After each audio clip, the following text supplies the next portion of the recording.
बांझ रुला देने वाली कहानी। 14 साल की उम्र में जब खेलने कूदने की उम्र होती है तब रिश्ता हो गया। उस समय में सभी की लड़कियां 12-13 वर्ष में ही ब्याह दी जाती थी। शादी का मतलब भी पता नहीं होता था। बस ये सोचकर खुश होते थे कि नए नए कपड़े मिलेंगे।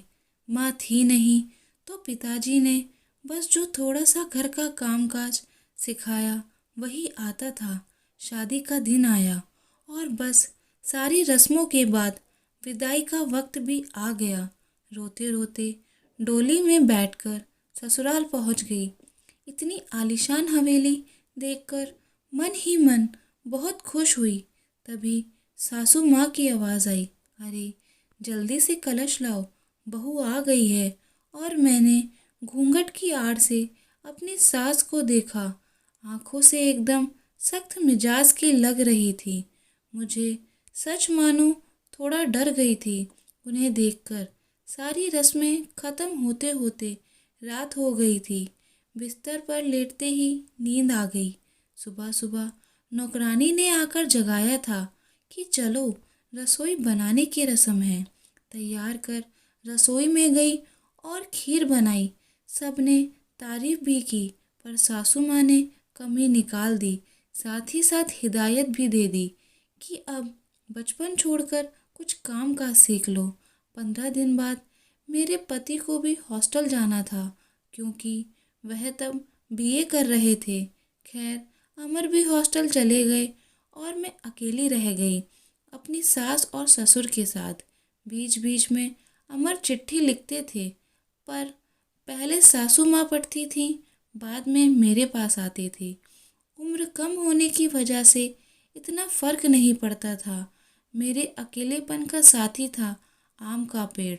हाँ, वही आम का पेड़ जो हवेली के पीछे के आंगन में लगा था। उस आम के पेड़ के नीचे एक कच्ची मिट्टी का कमरा भी बना हुआ था, पर वो पेड़ फल नहीं देता था। इसलिए सारे हवेली वाले उस पेड़ को बांझ कहते थे। पर मुझे ना जाने क्यों उस पेड़ से बहुत प्यार था।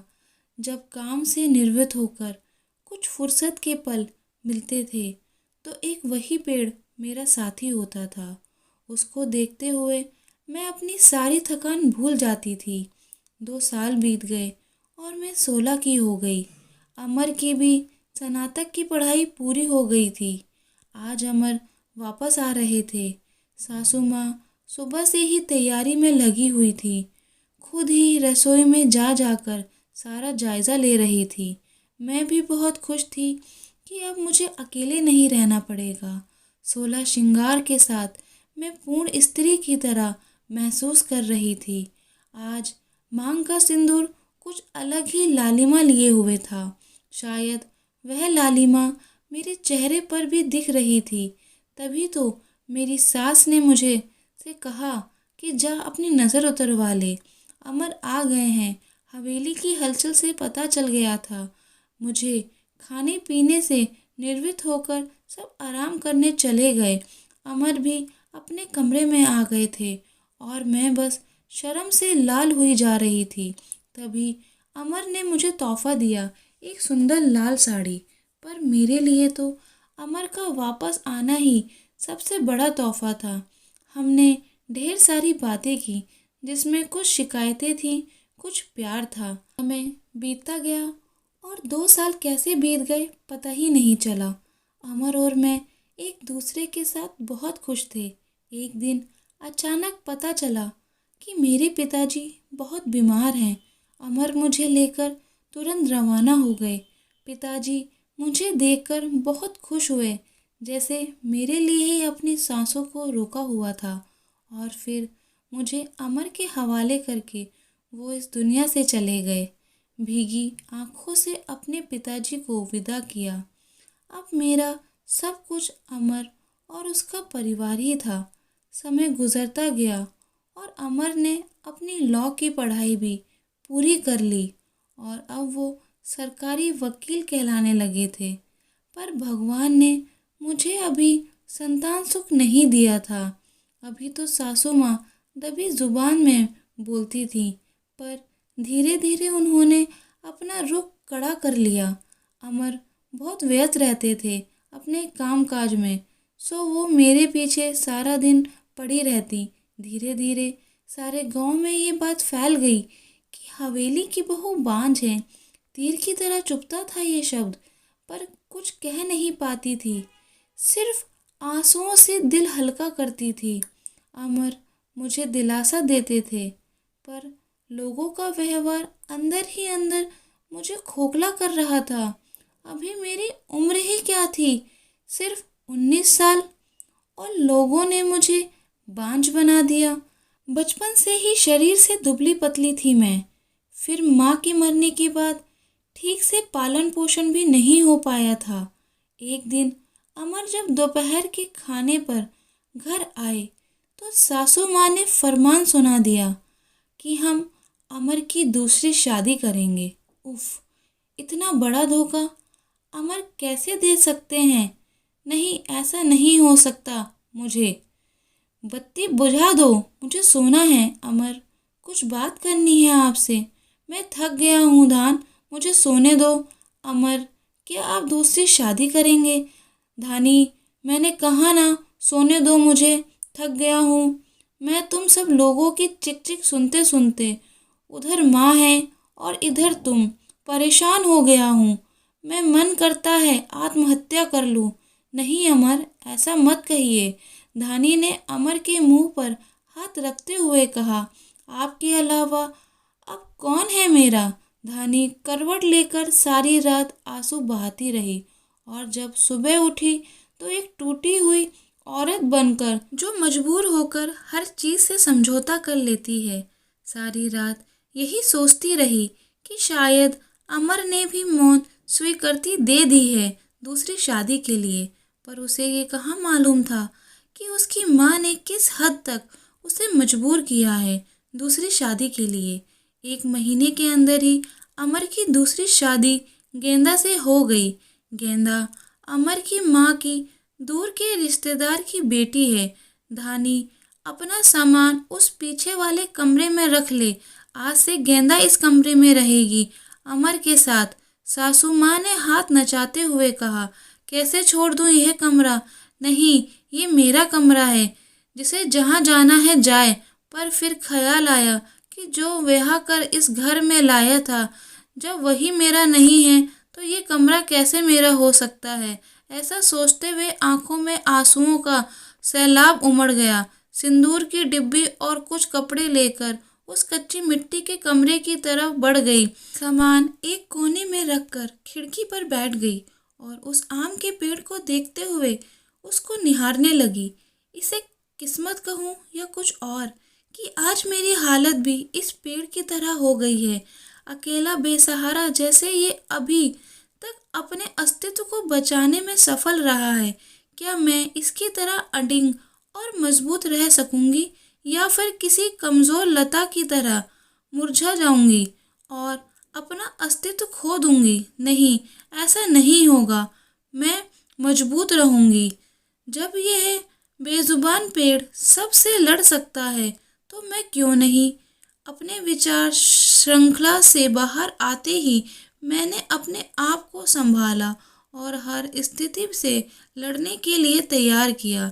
दिन गुजरते गए और मैंने घर के कामों में अपने आप को व्यस्त कर लिया। अपनी कोठरी के आसपास खूब सारे पेड़ लगाए और बाकी बचे हुए समय में उन पेड़ों की देखभाल करने लगी। साथ ही उस आम के पेड़ की खास देखभाल करती थी। गेंदा एक सुलझी हुई लड़की है।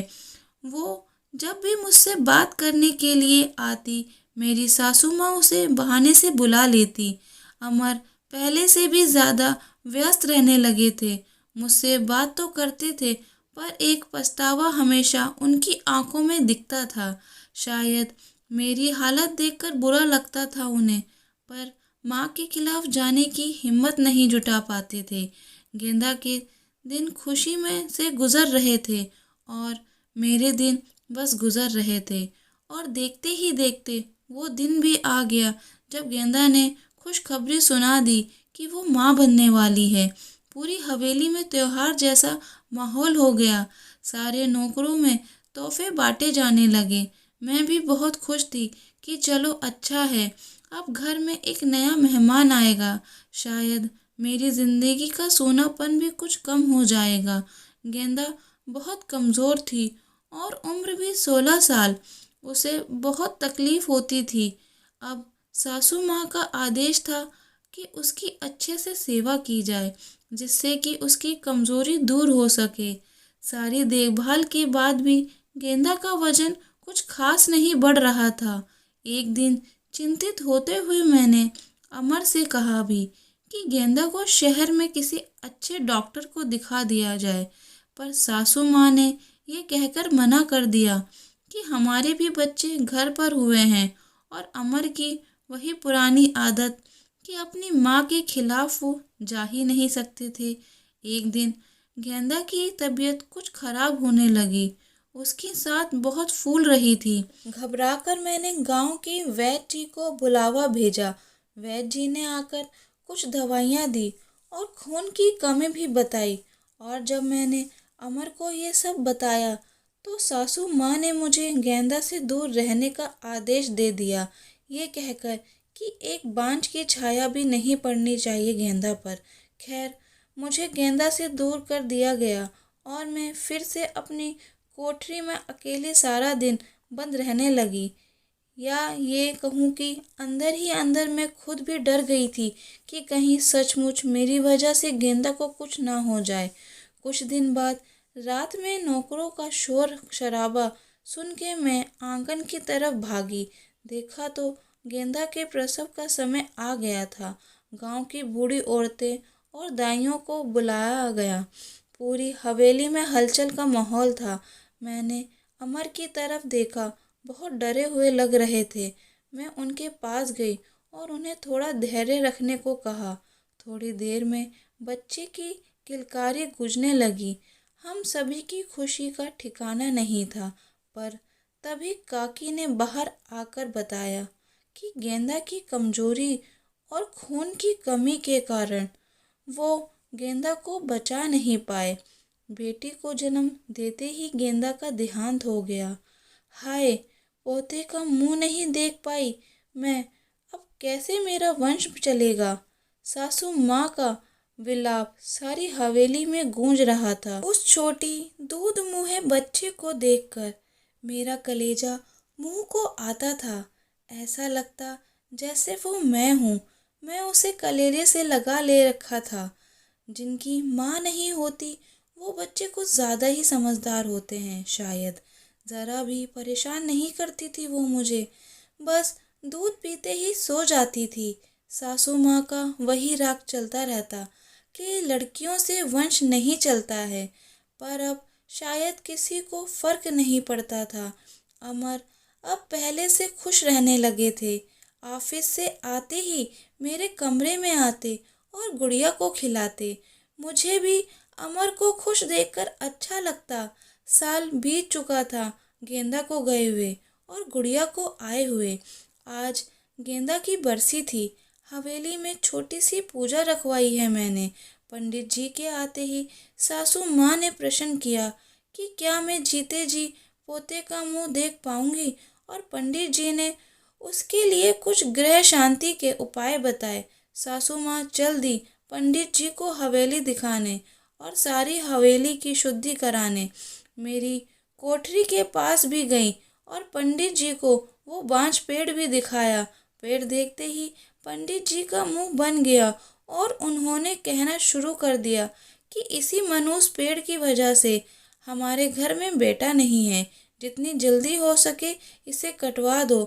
अब मेरे बर्दाश्त की हद हो चुकी थी। मैंने अमर की तरफ देखा, पर मुझे नहीं लगा कि वो मना करेंगे, और सासू माँ ने तुरंत नौकरों को बुला लिया कि आज इस पेड़ को काट ही डालो। मुझे कुछ समझ नहीं आ रहा था कि क्या करूं, कैसे अपने सुख दुख के साथी को बचाऊं। जैसे ही वो कुल्हाड़ी लेकर पेड़ काटने आगे बढ़ने लगे, मैं फुर्ती से भागकर उस पेड़ से लिपट गई और विनती करने लगी कि पेड़ को छोड़ दो, पर वो लोग नहीं मान रहे थे। मैं रोती जा रही थी, पर किसी को तरस नहीं आ रहा था। तभी किसी ने मुझे खींचकर धक्का दिया और मेरा सिर पत्थर से टकरा गया। सिर से खून की धार निकल रही थी। ये देखकर अमर से रहा नहीं गया और उन्होंने सबको वहां से हटा दिया और तुरंत मुझे अस्पताल ले गए। मलहम पट्टी के बाद मुझे कुछ होश आया। डॉक्टर साहिबा सामने खड़ी थी और अमर को कुछ समझा रही थी। सासू माँ भी वहीं थी और उनके चेहरे से पता चल रहा था कि उन्हें अपने किए पर अफसोस है। डॉक्टर, क्या अब हम इसे घर ले जा सकते हैं? अमर ने पूछा। हाँ, अब आप इन्हें ले जा सकते हैं, पर ख्याल रखिएगा कि अब ऐसा दोबारा ना हो, क्योंकि ऐसी हालत में ऐसा गिरना ठीक नहीं होता है। ऐसी हालत? डॉक्टर, क्या हुआ है इसे? अमर ने घबराते हुए डॉक्टर से पूछा। अरे, आप लोगों को नहीं पता, अब ये माँ बनने वाली हैं, तो इनका अच्छे से ख्याल रखिएगा। यह सुनकर किसी को भी यकीन नहीं हुआ। सब बस एक दूसरे को देखे जा रहे थे और मैं तो बिल्कुल यकीन नहीं कर पा रही थी। सासू माँ की आंखों में पछतावे के आंसू थे। मेरे सर पर हाथ रखकर बस इतना ही कह सकी कि मुझे माफ़ कर दो, और मैं मुस्कुराकर उनसे लिपट गई जैसे मैं अपनी माँ से लिपटी हूँ। पूरे 9 महीने मेरी सासू माँ ने मेरा बहुत ख्याल रखा और मैंने उस पेड़ का। आज मेरी डिलीवरी होनी थी।